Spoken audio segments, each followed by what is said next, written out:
Olá, pessoal, sejam bem-vindos ao podcast Alimente a Mente.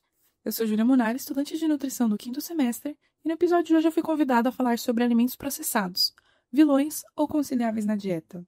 Antes de mais nada, gostaria de perguntar: você já cozinhou nachos em casa? É uma das minhas receitas favoritas, com ingredientes bem simples como farinha de trigo de milho, fermento, sal, água e óleo. Aí nesses dias eu estava com meus amigos no shopping e comprei um pacote de nachos para comer por lá. O sabor era bem mais forte do que eu cozinhava em casa. Eu gostei mais do que minha receita caseira, que começou a parecer insonso depois daquilo. Então fui ver a receita daquele nachos empacotado, já que queria fazer o mesmo em casa. E bom, não seria possível, já que haviam 20 ingredientes naquele salgado. 20! Metade eram compostos químicos que eu nem sei o que são, e muito menos acho que estejam disponíveis para comprar no mercado, pelo menos no mercado convencional. Milho, óleos vegetais, condimento de maltodextrina, açúcar, cloreto de potássio, cebola, sal, proteína hidrolisada de soja e de milho, frutose, alho, extrato de levedura, pimenta vermelha, óleo de girassol, gengibre, aromatizantes de glutamato monossódico, inosinato de sódico, guanilato de sódico, esteariato de cálcio, silicato de cálcio, dióxido de silício, extrato de páprica e caramelo 4 e regulador de acidez ácido D-L-málico. Com isso, eu tive a conclusão de que provavelmente no meu dia a dia eu consumo muito mais vezes compostos químicos do que gostariam, uma coisa que é quase inevitável para todo mundo. Ou vai me dizer que você nunca comeu uma bolacha em pacote, salgadinho de pacote, pão de forma ou refrigerante. E precisamos falar sobre esses alimentos, que são os alimentos ultraprocessados. Antes de mais nada, os alimentos processados são aqueles que sofreram intervenções nos processos industriais, como manipulações ao serem retirados da natureza até chegar à nossa forma de consumo. Quando nós estamos citando esses processos, é muito importante diferenciar entre eles em níveis, porque agem de maneira completamente diferente sobre o nosso corpo e sobre toda a cadeia da alimentação. O primeiro grupo são dos alimentos in natura e minimamente processados. Os alimentos in natura são aqueles que nós temos acesso da maneira integral que ele veio da natureza, como, por exemplo, partes comestíveis de plantas, como sementes, frutas, folhas e raízes, cogumelos, algas, ou quando falamos de animais, músculos, ovos e leite. Já os minimamente processados, também do primeiro grupo, são basicamente os alimentos in natura, só que precisam de algum processamento mínimo antes de chegar no consumidor final, mas que não tem nenhuma adição de ingrediente ou transformação que descaracterize esse alimento, que é o exemplo do feijão em pacote, em grãos, que quando compramos eles são apenas secos e embalados para chegar até nós. O grupo 2 já são os ingredientes culinários processados, que servem basicamente para quando a gente vai cozinhar os alimentos in natura e minimamente processados, que foram citados do grupo 1. É normal a necessidade de temperar com ingredientes que foram extraídos da natureza também, já que estamos falando de uma melhoria, de um aprimoramento do sabor. Então, podemos citar entre desse grupo 2 os que passaram por processos físicos: o azeite de oliva obtido das azeitonas, a manteiga obtida do leite, o açúcar, que nós usamos muito no café, por exemplo, que é obtido da cana. E até aqui estamos falando de uma alimentação que seria natural. Mas chegando já no grupo 3, já começamos a falar de algo um pouco mais fora da natureza, algo mais polêmico: os alimentos processados. Eles são compostos por itens do primeiro grupo, in natura ou minimamente processados, e são modificados por processos industriais relativamente simples, e que são possíveis de serem realizados dentro de casa, em ambientes domésticos, contando com a adição de uma ou mais substâncias do grupo, como sal, açúcar ou gordura, para prolongar a validade do alimento. Ou seja, aqui já começamos a ver que tem um interesse industrial muito forte nesse tipo de alimento. E com esses 3 primeiros grupos, é possível sim criar uma dieta equilibrada e saudável.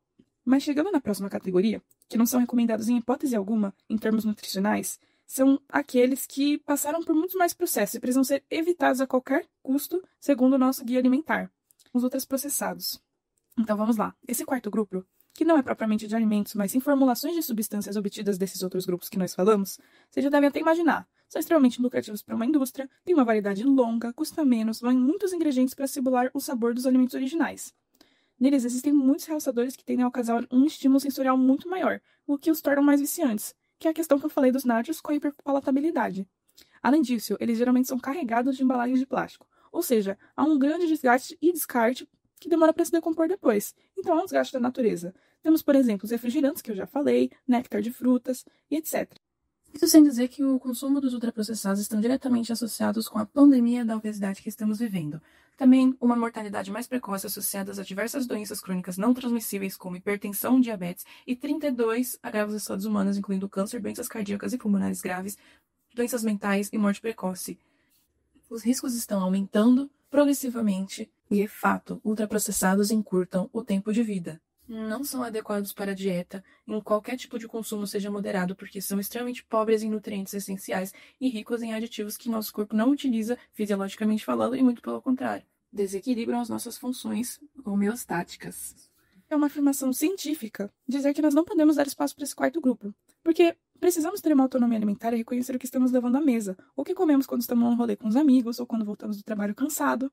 Não é possível dar mais espaço para a indústria e acertar que alimentos repletos de ingredientes químicos se façam presentes na nossa rotina, Afinal, eles são prejudiciais para a saúde individual e para a saúde planetária também. Antes de alimentos tão modificados entrarem na nossa dieta humana, a nossa maior preocupação eram os micronutrientes, como vitaminas e minerais, que precisamos de uma ingestão mais baixa, e os macronutrientes, como carboidratos, proteínas e gorduras, que precisam ser consumidos em maiores proporções. Ou seja, as bases do nosso equilíbrio metabólico. Mas vocês entendem por que a nossa preocupação passou a ser também essas propriedades do processamento, o que vem a mais? Não é possível categorizar um alimento como baixa qualidade nutricional apenas utilizando essa base anterior, como aqueles que antigamente tinham excesso de gordura saturada, porque nós temos alimentos extremamente mascarados e que são ultraprocessados. Ou seja, quando nós olhamos um rótulo nutricional onde apresentam macros e micronutrientes que podem até estar satisfatórios, nós também temos que olhar os aditivos, que são substâncias adicionadas intencionalmente nesses alimentos para modificar suas características físicas, químicas, biológicas ou sensoriais. Precisam de uma atenção porque eles também interagem diretamente com a fisiologia do nosso corpo. Sulfitos, glutamato monossódico, dióxido de titânio. A própria Anvisa, que é a Vigilância Sanitária Brasileira, relata que eles trazem um risco à saúde humana, como, por exemplo, danos ao nosso DNA. Além disso, os alimentos ultraprocessados tendem a ter um sódio e gordura saturada mais elevada. Isso está associado a inflamações e doenças crônicas. Os principais argumentos favoráveis a esse tipo de produto, ou alimento processado, como quiser chamar, são sempre enviesados para proteger a indústria, que nos entrega relações doentias de consumo. Por exemplo, é mais prático. Mas vocês não acham que seria completamente capaz a indústria produzir um alimento prático que fosse mais saudável também? Que não tivessem tantos aditivos para prolongar tanto a validade e afastar do que é natural daquele alimento?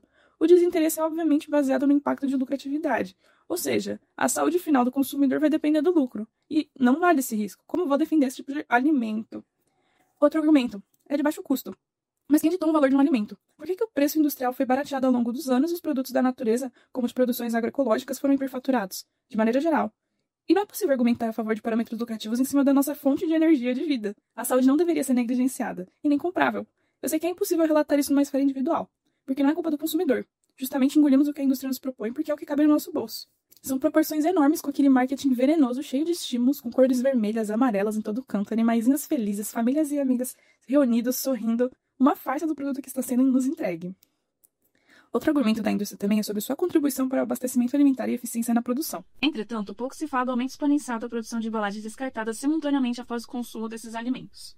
Diferentes materiais utilizados na fabricação deles, sendo plásticos, metais, vidros e celulose, cada um com características diferentes, sendo as principais propriedades uma barreira de gases, aroma, luz, água, principalmente a resistência a micro-organismos, que é de um grande interesse industrial. No entanto, com essas vantagens para a indústria, seu descarte desordenado gera um grande volume de resíduos sólidos que estão associados ao impacto ambiental. Eu não vejo participação nenhuma, além da industrial, para escolher um derivado de titânio como ingrediente de uma alimentação, em vez de nos mostrar a possibilidade de comer bem. E o único argumento que seria favorável do ultraprocessamento, mas que não se adequa ao processamento de alimentos, porque estamos falando já de fortificação, são as suplementações dos alimentos, cuja definição é complementar, logo, se adequar à nossa alimentação, trazendo nutrientes que podem estar escassos na dieta. Lembrando que isso não tem a ver com ultraprocessamento, porque dióxido de titânio não é um nutriente, e não queremos suplementar isso, é um aditivo. Enfim, os ultraprocessados não deveriam existir, é uma ofensa que demonstra como nós estamos afastados da nossa soberania alimentar, que é o nosso direito de decidir sobre a própria produção e o consumo de alimentos. Bom, pessoal, acho que conversando um pouco sobre isso, conseguimos notar que a alimentação, um processo essencial para a sobrevivência e prazer, se tornou um produto. Poderíamos até discutir em um outro episódio a evolução dos alimentos processados, que vem da Revolução Industrial, e o boom do leite em pó, que foi muito marcante para a instalação dos processados na sociedade. O que eu gostaria de perguntar para vocês é, se tivesse a oportunidade de nunca comer um ultraprocessado, que é evidente que está associado a doenças, você ainda escolheria isso? Você consumiria? Ainda, se um suco de abacaxi natural e um suco de abacaxi em pó fossem vendidos no mesmo preço, qual que você escolheria? Acho que a resposta é um pouco óbvia. Por fim, você já ouviu a frase, toda vez que você come, você está alimentando uma doença ou prevenindo ela? É uma frase bem forte, até porque é muito enfatizado você decidindo sobre sua própria alimentação, como se fosse possível quebrar um sistema industrial que te oferece qualquer nova receita se for barata. Afinal de contas, é do mesmo sistema que depois te oferece um tratamento de produtos de diabetes.